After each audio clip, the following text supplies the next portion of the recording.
क्या milk powder बनाने के लिए उसमें गद्दी और ऊंटनी का दूध भी मिलाया जाता है? दोस्तों, क्या आपको पता है फैक्ट्री में मिल्क पाउडर को कैसे बनाया जाता है? कहीं आप नकली मिल्क पाउडर तो नहीं खा रहे? दोस्तों, असली और नकली मिल्क पाउडर की पहचान कैसे करें? आइए जानते हैं आज के इस वीडियो में। सबसे पहले हम मिल्क पाउडर बनाने की मैन्युफैक्चरिंग प्रोसेस को देखेंगे।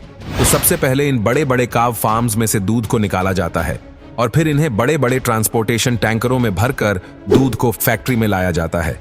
यहाँ पर लाने के बाद सबसे पहले दूध की जांच करी जाती है और फिर क्वालिटी असोर्ट करने के बाद उन्हें बड़े बड़े टैंकर्स में 4 डिग्री सेल्सियस टेम्परेचर पर स्टोर कर दिया जाता है ताकि बाद में आगे की इस्तेमाल के लिए इसे निकाला जा सके। अब आपको पता होगा कि कच्चे दूध में बहुत तरह के बैक्टीरिया मौजूद होते हैं, तो इनको खत्म करने के लिए दूध को मिल्क पेस्टोराइजिंग प्रोसेसर से गुजारा जाता है।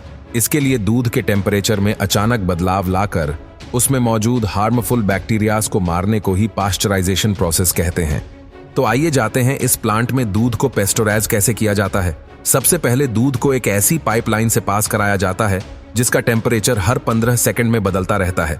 मतलब पहले 15 सेकंड तक पाइप का टेम्परेचर 76 डिग्री सेल्सियस हो सकता है और आगे टेम्परेचर को घटाकर 4 डिग्री सेल्सियस कर दिया जाता है। ऐसे ही घंटों तक ये प्रोसेस चलती रहती है जिससे इसमें मौजूद सारे हार्मफुल बैक्टीरिया खत्म हो जाते हैं और दूध के फटने या खराब होने के चांसेस बिल्कुल खत्म हो जाते हैं। तो अब ये पास्चराइज्ड मिल्क बढ़ते हैं अगली प्रोसेस की तरफ, जो कि है होमोनाइजेशन। ये पेस्टोराइज्ड मिल्क इन होमोनाइजेशन मशीन में पहुंच जाते हैं। इस प्रोसेस में होता यह है कि दूध में जो फैट और प्रोटीन के बड़े बड़े मॉलिक्यूल्स अच्छे तरीके से घुले हुए नहीं होते हैं, उन्हें इस स्पीड रोस्टिंग मैकेनिज्म से गुजरा जाता है जिससे दूध में ये मॉलिक्यूल्स इक्वली स्प्रेड हो जाते हैं। अब इस होमोगोनिशेद और पास्चराइज्ड मिल्क को एक वैक्यूम चेंबर में डालकर लो टेम्परेचर पर इवापोरेट किया जाता है ताकि दूध का टेस्ट बरकरार रहे। इस मेथड से दूध का 80% मॉइस्चर गायब हो जाता है। तो अब फाइनली ये दूध मिल्क पाउडर बनने के लिए तैयार हो जाता है। अब आगे की प्रोसेस के लिए इसे स्प्रे ड्रायर मशीन में भेजा जाता है। इसमें दूध को इस मशीन के द्वारा नीचे टैंक में स्प्रे किया जाता है और उस टैंक में 300 डिग्री सेल्सियस गर्म हवा को पास कराया जाता है और इस गर्म हवा के कारण दूध में मौजूद सारा मॉइस्चर सूखकर एग्जॉस्ट पाइप के जरिए बाहर निकल जाता है और नीचे सूखा मिल्क पाउडर बैठ जाता है।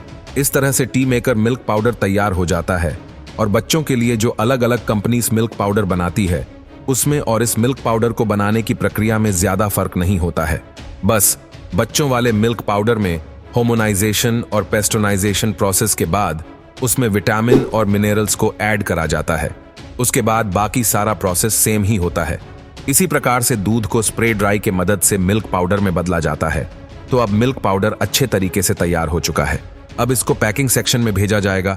यहाँ पर इसे अलग अलग क्वांटिटी के हिसाब से पैकेट्स और डब्बों में पैक कर दिया जाएगा। दोस्तों, हमने आपको वीडियो की स्टार्टिंग में कहा था कि क्या मिल्क पाउडर को अपने घर पर भी बना सकते हैं। तो हाँ, आप बड़े आराम से मिल्क पाउडर को अपने घर पर भी बना सकते हैं। सबसे पहले आप दूध को गर्म करके उसका खोवा तैयार कर ले। उसके बाद उसे धूप में अच्छे तरीके से सुखाकर खड़ा कर ले ताकि उसमें से सारा मॉइस्चर चला जाए और जब वह कड़क हो जाए तो उसे मिक्सी में डालकर अच्छी तरीके से पीस कर उसका पाउडर बना ले। इस तरह से आप घर पर भी मिल्क पाउडर को तैयार कर सकते हैं। हालांकि बाजार के मिल्क पाउडर और घर के बने मिल्क पाउडर के स्वाद में अंतर तो होगा ही। तो दोस्तों, आज हमने जाना कि फैक्ट्री में मिल्क पाउडर कैसे बनता है और आप घर में मिल्क पाउडर कैसे बना सकते हैं।